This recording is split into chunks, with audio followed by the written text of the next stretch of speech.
Hello everyone. Before I say anything else, I just want to do a shout out to Lucas, one of my lovely Patreons, who sent me a really nice, encouraging message today, proposing some really interesting ideas for future videos. And I'm definitely going to be doing them in one way or another. So just want to talk a little bit about them first. So one of the things he was saying, like, it would be interesting if I use a reference track of a famous artist and see if I can sort of replicate an aspect of it using my techniques and tools and things, such as, like, I don't know, composition or transitions and things. And I want to zoom in on a couple of those things. If we think about, I've actually been thinking about doing a video on transitions between different sections of a song and how you can use that to change your mood. Partly because I personally think it is quite a tricky thing to do. I have a bunch of techniques that I use, but making a video on it will probably force me to explore those techniques a bit further, which would be really good for me as well. The other thing I want to say of using a reference track, he was saying that it's a technique that he often uses as practice, and I have to admit I do from time to time as well. There's a couple of things though. I do not think I've ever actually gotten close to sounding exactly like the reference track. I don't think what I have made anyone would have ever confused with the real thing. But having said that, using this technique pretty much every single time, I have ended up with a really interesting result. So it is actually a really good technique of just develop new ways of thinking, because the goal that you're striving towards is it's very defined. So I'm thinking of maybe doing a video along those lines. Use a reference track, end up with something that is possibly in the same feeling, but quite different, but hopefully really interesting, and discovering some new ways of working or using tools that I use all the time, but just using them in a different way. Anyway, let's crack on with this video. So as I mentioned in a few videos ago, I was going to do something where I started looking at modular synthesis, and the very first video I was going to do is just going through the very basics and talking about one of those things, one of those videos that I would have wanted to have seen when I started with Modular a good few years ago. It was one of those things where you had seen videos or seen people in person, like, using modular synthesizers and doing really interesting things, but it just looked incredibly complex, really overwhelming, no idea what was going on.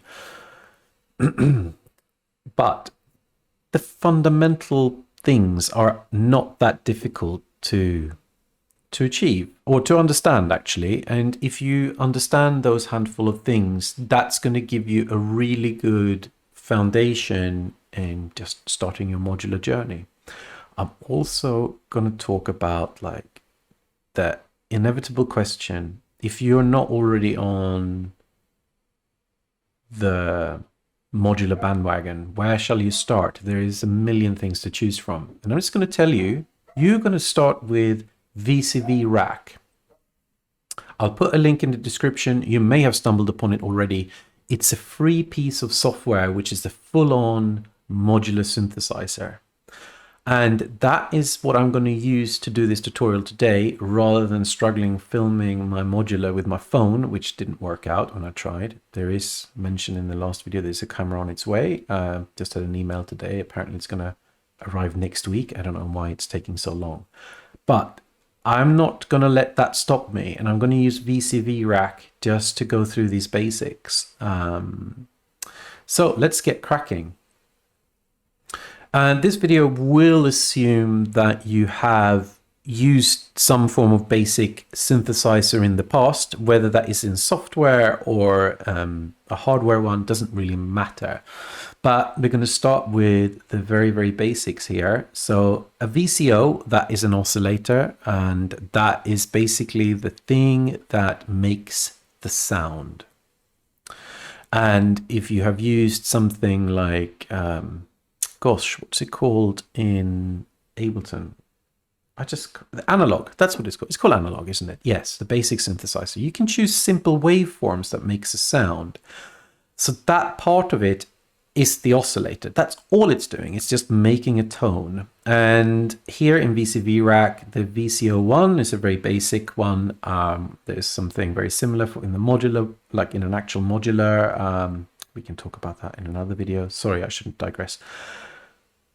Here are the outputs. You've got square wave, saw wave, triangle wave, and sine wave. So, okay, I'm just going to warn you, cover your ears now because it's going to get loud for a bit. Imagine that this thing here, audio 8, imagine that that is just your physical sound card or audio input into your computer. So anything that I plug into this will make a noise. So in the real world, this would be, yes, your sound card, your Focusrite or Motu or whatever it is that you might be using, or straight into your computer somehow. So if I take a square wave, cover your ears now because it's going to get very loud. I plug it into there. When I'm going to let go, it's going to be very noisy through one of your speakers. So there is no volume control here. The only thing that you can really change is the pitch and some other things. So to be able to control the volume, we're going to have a VCA, which is a voltage controlled amplifier. It's like the amplifier on your stereo if you have one. So in this case, it looks like this, and let's do the square wave, and we plug it into here. And when we plug it out from this one, this is actually going to allow us to control the volume of this, and it's just going to be a bit more pleasant during my demo. So we do that, and then we can turn the volume up. So that's just a constant tone. Actually, let's plug output 2 into the same one. So now we actually get a signal in both left and right channel, which is not going to make it sound so lopsided. So I'm going to keep that quietly in the background. I don't think it needs to be much louder than that. So if we look back at the oscillator now, there's a big knob here saying frequency.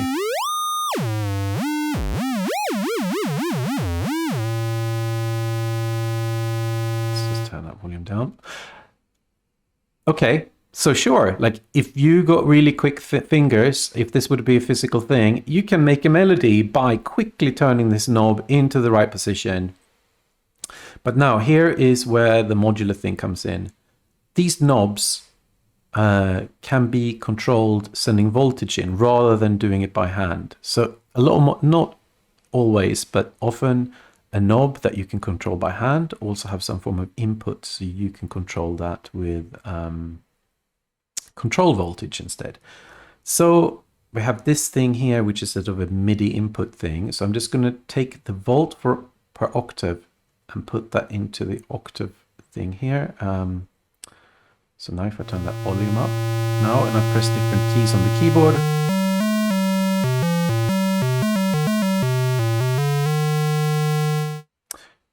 so it's basically as if I'm turning that knob by hand, but I'm using that volt per octave input, which is controlling the frequency.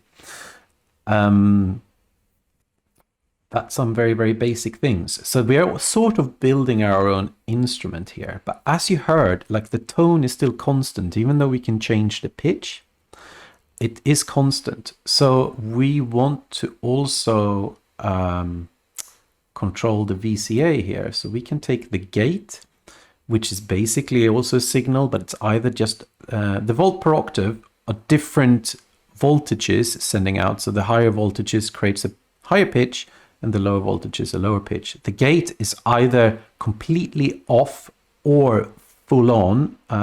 So if I plug that into the CV input here, so now when I press a key, you can see we turn the volume up.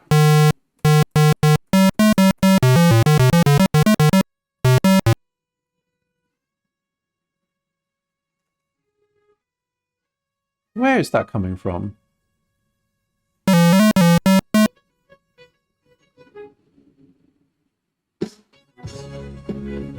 My goodness. I don't know if I'll get a copyright strike for that. I think that was some sort of Apple event that just started in the background. I don't know if that was audible, but anyway, let's get back to it. Okay, here we are with our beepy melody again. So the gate.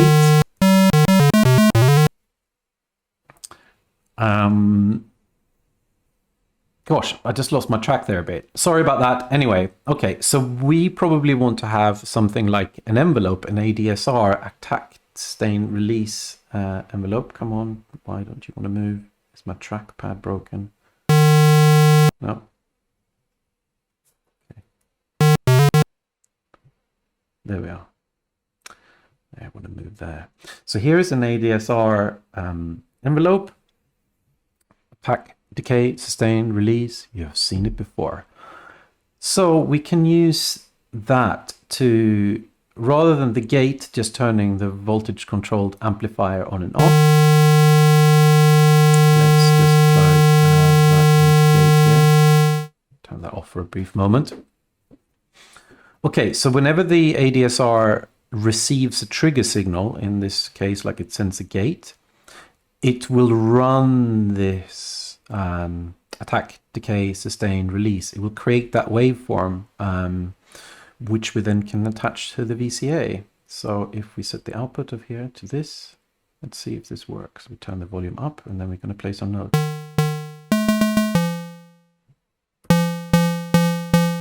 So as long as the gate is open, it will get to the sustain, and when I let go, it goes to the release.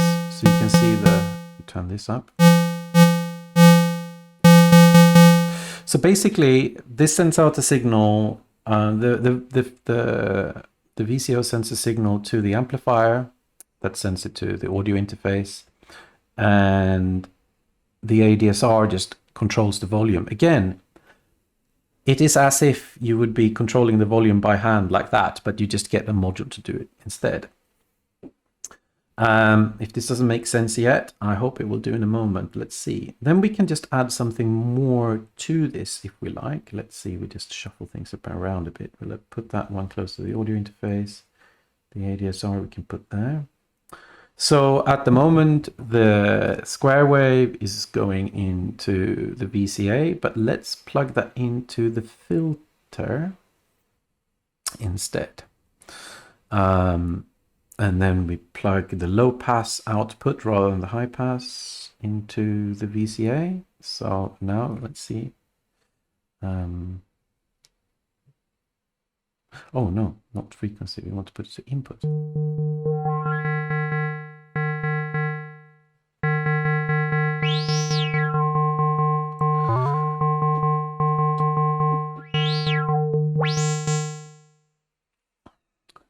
So now the magic thing with Modular. We built ourselves a basic little mono synthesizer here. Now, as I was saying, these inputs, so this here, for example, the frequency, you could set this to, can I plug two things into here? Yes. So now the voltage per octave, it's basically just a range of voltages. I can plug that into anything that will take a voltage input. So now the lower keys will close the filter and higher keys will open the filter. Okay, that doesn't make much of a sound, much of a difference, but we can create another ADSR, for example. Oops, yeah, right click, and then you get all the options here. Let's do, can we do search here? I can't remember. Filter, oh, here we are. We want the ADSR. Yeah, we just want the basic ones. We've got another one of those. So we can take the gate input again there to trigger this, and then the output to change the wave of the, change the frequency of this, of the filter.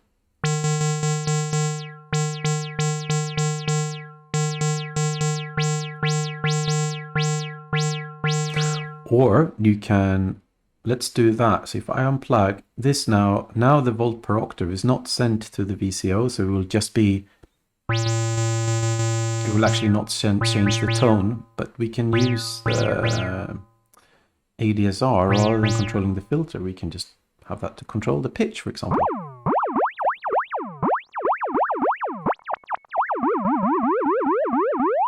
Sounds like Pac-Man or something.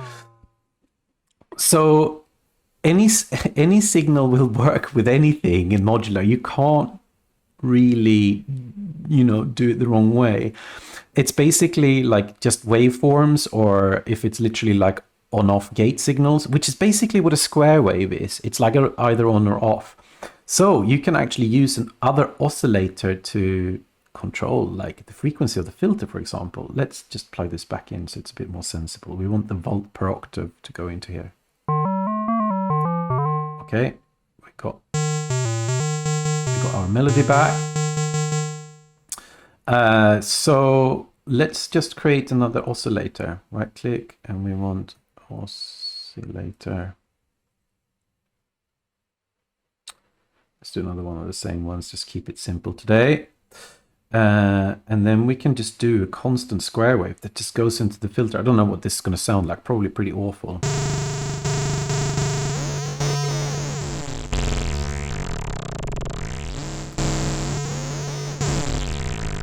And then we can take the saw wave and plug into the FM frequency modulation for this. Let's turn that up. So this one is saying like how much effect do we want from that input. So that saw wave is running really fast now.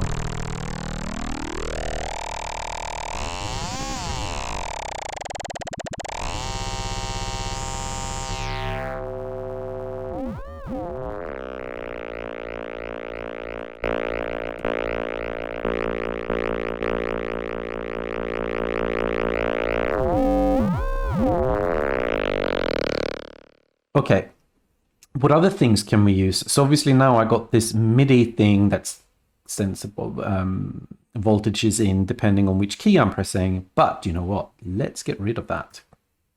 Let's get a sequencer instead.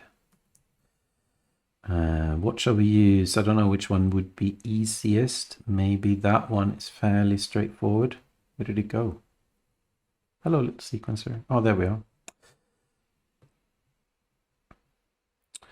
So this can run 3 sequences at the same time, and it kicks out a gate. That you basically see the speed. So if I plug that gate into the gate input of the ADSR, and then we do row 1, which is that row, which is volts per octave.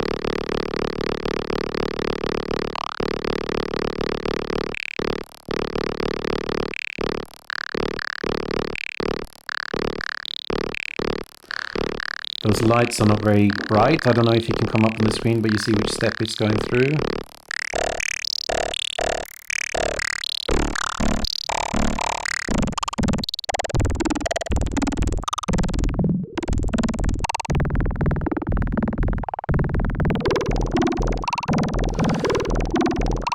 Let's get rid of that. It's easier to hear. So you can create your little sequences here. So if you, oops, they're all at the bottom, and make just one tone.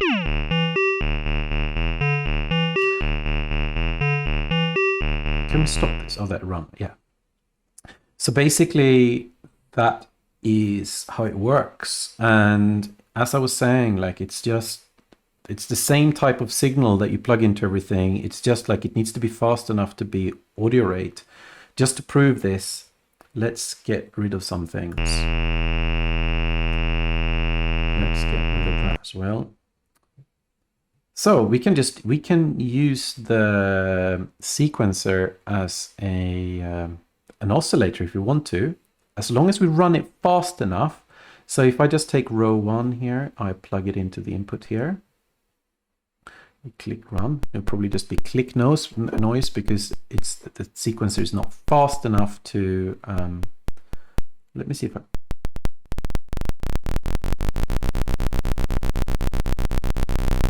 and then we can, okay, let's turn this down. Okay, so we're running the clock as fast as we can, but there's probably a way we can run that clock faster. We need, if we take the square wave, which is already at audio rate, and plug that into the clock external clock input. this you can see, well, I don't know if you can see, it's very faint, but this frequent, okay, let's turn some of this up, so create a waveform. So basically it's running this sequence so fast, so it becomes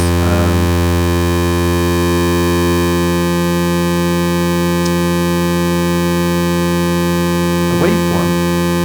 So if I change this, I change the pitch because I change the speed of how fast the sequencer is running.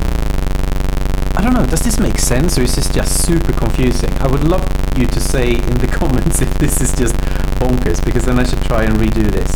Okay, let's add another sequencer. One more of these.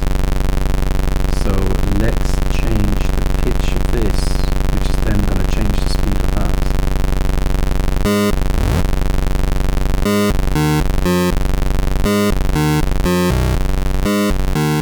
So you can then shape the waveform by changing the sequence.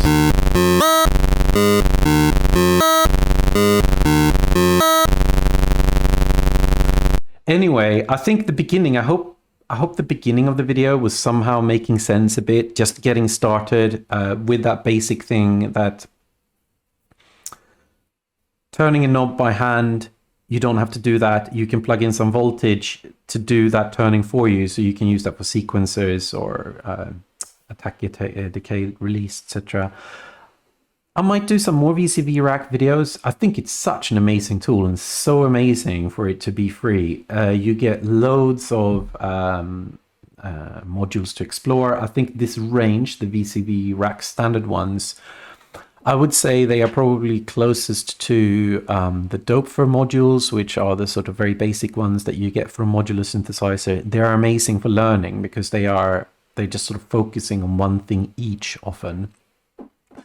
Just for you to have a go and, you know, get familiar with how it's working, and then you can start exploring other ones. So I think Eurorack is a great way for you to understand which modules you think you would like to have in your system when you start with a physical thing, and just to have a go and understand how it works. I would say when I first understood the basic concept of the control voltage and what it's doing when I'm plugging it into an input, and how I chain a very basic synthesizer together, my next what should we call it, stumbling block was that I patched a monophonic synthesizer, and that I was quite stuck in that way of thinking.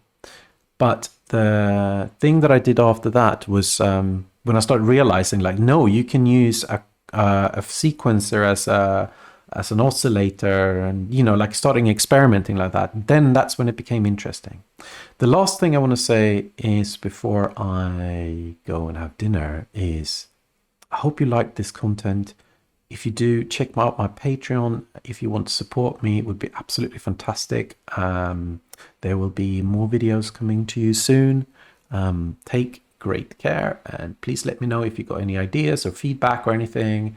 On that note, thank you very much, and goodbye.